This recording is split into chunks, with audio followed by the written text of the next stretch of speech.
The legitimacy of King Edward IV's birth was questioned even during his lifetime. Both Richard Neville, the so-called kingmaker, and Edward's brother George harbored doubts about whether Edward was truly the son of Richard of York. It is said that Richard III also voiced this suspicion in 1483 to justify his own seizure of power. Depending on how one interprets it, a reference to this doubt may be found in the 1484 Law Titulus Regius. In modern times, these suspicions have resurfaced.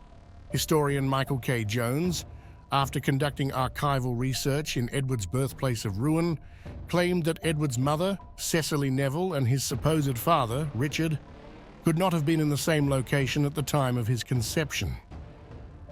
Jones also presented several other arguments, which we will address later. Before delving into these claims, it's important to consider the impact of these allegations. In 2004, Tony Robinson hosted a documentary titled Britain's Real Monarch, which included a visit to Michael Abney Hastings, the 14th Earl of Loudoun, who lived in Australia and was presented as England's true king. Abney Hastings passed away in 2012, and his title, along with the supposed claim to the throne, was inherited by his son, Simon Michael Abney Hastings. Notably, Simon was invited by King Charles III to his coronation, where he played a ceremonial role. However, neither Simon nor his father ever expressed any interest in claiming the crown.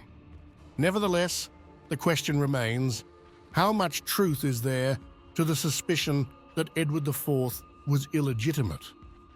This issue carries significant weight for understanding the Wars of the Roses. However, it has no bearing on whether Charles III is rightfully on the throne today. After all, only one king, Edward V, ever claimed his right to the crown through Edward IV. Every monarch who followed derived their legitimacy from other sources. For those who might protest at this point, it should be noted that Henry VII legally based his claim to the throne on the right of conquest, not his marriage to Edward IV's daughter, Elizabeth of York. While this marriage strengthened his position informally, it was not the legal foundation of his reign. Therefore, King Charles's crown is secure, even if the Australian claimant were to change his mind. Let's start by going back to the time of Edward IV. Richard Neville, the kingmaker, George, Duke of Clarence, and Richard, Duke of Gloucester, did not shy away from raising doubts about Edward's legitimacy. Similarly, the Italian monk Dominic Mancini, writing on behalf of France, first brought these accusations to a wider audience. According to Mancini, Cecily Neville had an intimate relationship with an archer named Blayborn, who supposedly fathered Edward. Additionally, there was a rumored accusation by Edward's mother, Cecily. After Edward married Elizabeth Woodville, Cecily allegedly threatened to expose him as a bastard if he did not annul the marriage. However, this claim requires scrutiny. Firstly, it's unclear if this confrontation actually occurred, and there are valid reasons to be skeptical. For Cecily to make such a claim, she would not only have to admit to committing adultery, but also confess that her partner was of low rank. Moreover, she had a personal feud with the Woodvilles, a topic I'll address in a separate video, as it provides valuable insight into many events of the Wars of the Roses. Even if Cecily did make this outburst, the exact wording of her threat is crucial. She reportedly said that Edward was no true son of York. While this could be interpreted as implying he was a bastard, it could also mean that she was morally disowning him, suggesting that by his actions, he had disqualified himself from being a member of the House of York. In the end, Cecily never took public action to cast doubt on Edward's parentage. Neither she nor her husband ever publicly questioned his origins. In her will, for example, Cecily stated, "I, Cecily, wife unto the right noble Prince Richard, late Duke of York, father Unto the most Christian Prince my Lord, and son King Edward IV, the 1st day of April, the year of our Lord 1495, make and ordain my testament to form and manner ensuing. Here, she acknowledges her husband and recognizes Edward as king. Interestingly, she makes no mention of Richard III, who had also been king, likely because Henry VII had been ruling for 10 years by then. Still, this omission is notable, particularly given that Cecily did not attend Richard's coronation. Cecily, by the way, lived a quiet life under the Tudors in England. She was present at the birth of her first grandchildren, and Henry VII even granted her a tax exemption for her wool trade. This behavior is significant. Based on her documented actions, Cecily appeared to reject Richard rather than Edward as her legitimate son, illustrating the dangers of relying too heavily on a few sources. Richard Neville, George, and Richard had clear political motivations for questioning Edward IV's legitimacy. Neville, the Earl of Warwick, had helped Edward to the throne and needed a compelling reason to challenge him. George and Richard, on the other hand, needed to strip Edward of his claim without jeopardizing their own. Casting doubt on his origins served this purpose. The debates surrounding how far to take these accusations, particularly in 1483, were intense. Richard III faced the risk that if he openly accused his mother of adultery, it could cast doubt on his own legitimacy. After all, he had remained loyal to Edward IV until his death and recognized him as the rightful king, even when Neville and George turned against Edward. So what changed? Apart from Richard now stood to gain the crown himself. This tension is reflected in a key passage from the 1484 Titulus Regius law, which I have slightly modernized. My members can find both the original text and my modernized version in the members area. The law reads, "Considering all of this, we acknowledge that you, Richard, Duke of Gloucester, are the rightful heir to the crown and royal dignity of England as the legitimate son of Richard, Duke of York." This phrasing emphasizes Richard's legitimacy, which can be interpreted to suggest that Edward IV was not legitimate, though it is not explicitly stated. The law primarily declared Edward IV's children illegitimate, but the wording could also be read to indicate that Richard's legitimacy was unquestionable, unlike that of Edward's offspring. Interestingly, William Shakespeare also touched on these accusations in Richard III, Act 3, Scene 5, where Richard says, "Tell them, when that my mother went with child, of that insatiate Edward, noble York. My princely father then had wars in France, and by true computation of the time found that the issue was not his begot, which well appeared in his lineaments, being nothing like the noble Duke my father." This passage alludes to a frequently cited proof from both the past and present, that Edward, unlike Richard, did not resemble their father. Therefore, he was supposedly not his son. Given its relevance to modern accusations, I will explore this issue further in its proper context. Now let's address these modern accusations. Edward IV was born in Rouen on April 28, 1442. At the time, his father, Richard, Duke of York, was serving as lieutenant to the king in France. Cecily Neville, his wife, accompanied him on all his military campaigns, which is why she was also present in Rouen. Based on the timeline, Edward must have been conceived in late July or early August 1441. Historian Michael K. Jones uncovered archival evidence showing that Richard was not at his headquarters between July 14th and August 20th, 1441, as he was engaged in military action at Pontoise, a city more than 100 miles, 160 kilometers, away.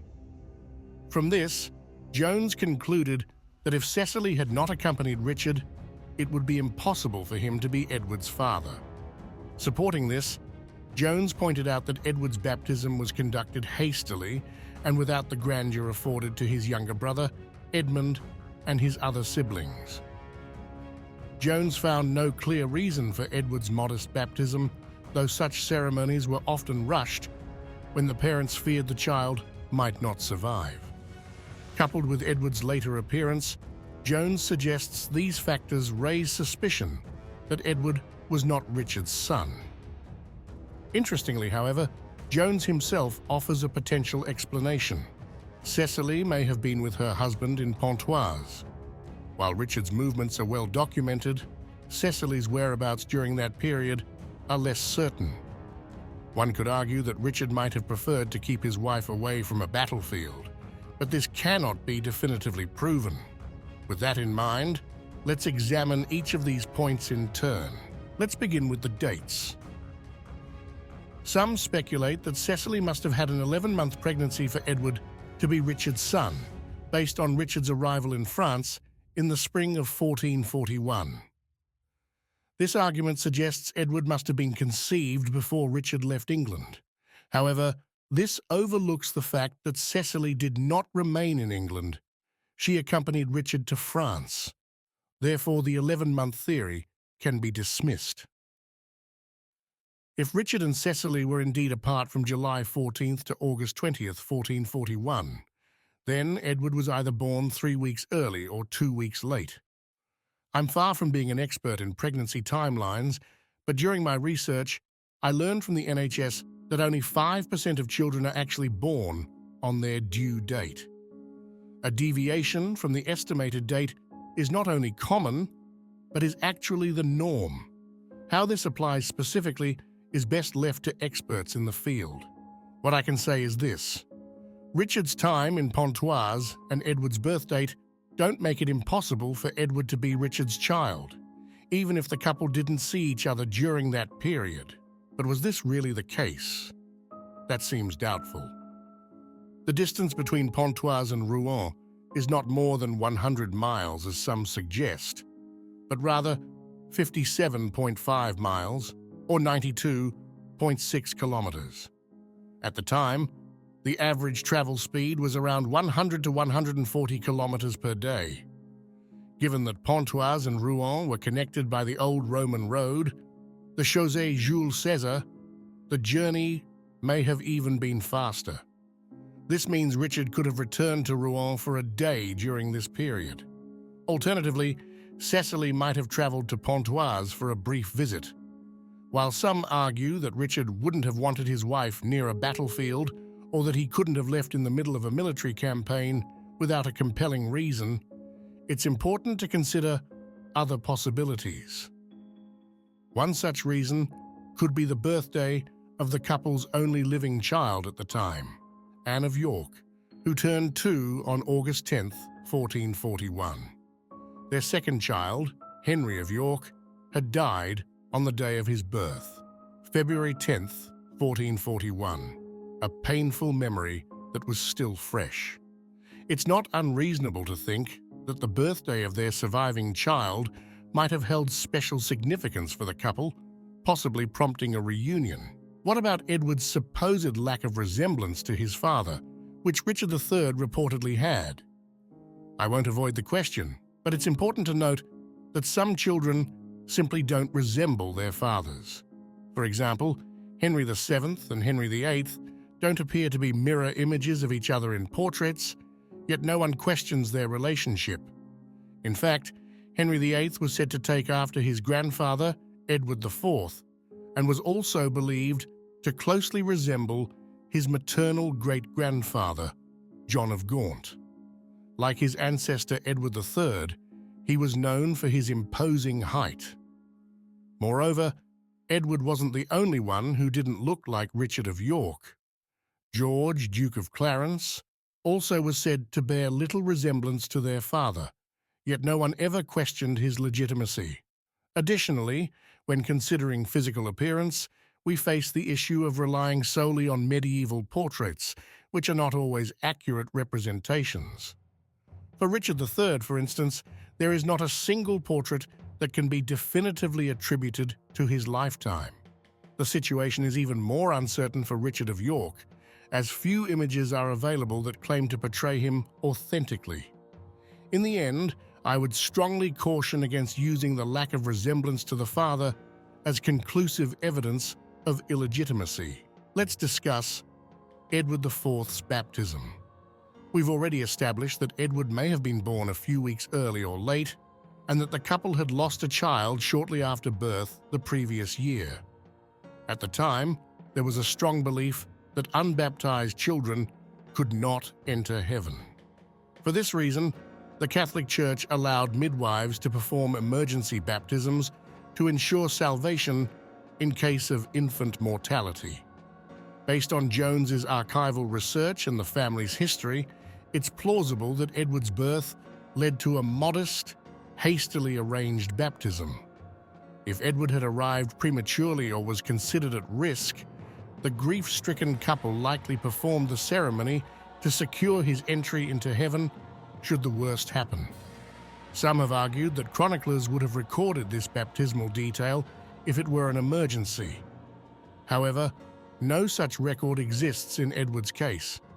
Nonetheless, it's worth considering Richard's ongoing treatment of Edward. Richard named Edward his primary heir in his will and bequeathed him all his possessions, despite having no obligation to do so. Edward was also tasked with financially providing for his siblings, though some received ceremonial titles.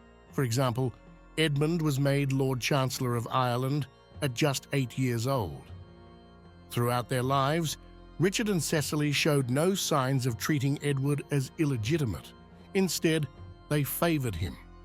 This suggests that a simplistic generalization about how chroniclers recorded such events might be misleading. Interestingly, another argument often used to challenge Edward's legitimacy actually supports it. On December 30th, 1460, Richard of York and Edward's younger brother Edmund were killed at the Battle of Wakefield. Richard had expressly forbidden Edward from participating in the battle. Far from signaling distrust, this precaution was likely intended to protect Edward, Richard's heir, from potential death in battle. As long as Edward lived, his father sought to keep him away from danger. Before concluding, let's briefly address a related point. Some argue that Edward had all the men who accompanied his father to France and who could speak to his illegitimacy killed. These men include John de Vere, Earl of Oxford, and James Butler, Earl of Ormond and Wiltshire. Both were indeed executed on Edward's orders, but they were Lancaster supporters during the Wars of the Roses. Butler was executed in 1461 and de Vere in 1462. As staunch Lancastrians, they would have had ample reason to expose Edward's illegitimacy if they knew of it, yet they never did. Furthermore, de Vere and Butler were not the only high-ranking individuals who had been in France with Richard of York. Richard Woodville, Earl Rivers, Queen Elizabeth Woodville's father, was also there and could have been a witness to Edward's origins. However, he was executed by the kingmaker, Richard Neville, during one of his rebellions against Edward. With Woodville's death, another potential witness who might have challenged Edward's parentage was lost. It's difficult for me not to take a clear stance on this matter. Edward IV was the legitimate son of Richard of York. I also doubt that Richard III ever truly believed that Edward was merely his half-brother. Richard's loyalty to Edward throughout the years makes such a belief unlikely. Taking the insinuations of political opponents at face value is not a very reliable approach. The strongest argument supporting Edward's alleged illegitimacy remains the dates, but even this evidence can be interpreted in other ways. My final thought is this: there is a reason Richard III chose not to promote this accusation aggressively. The available evidence isn't strong enough to conclude that Edward IV was anything other than a legitimate son of the House of York. Thank you for watching. Until next week, I guess the topic shouldn't be that hard to guess.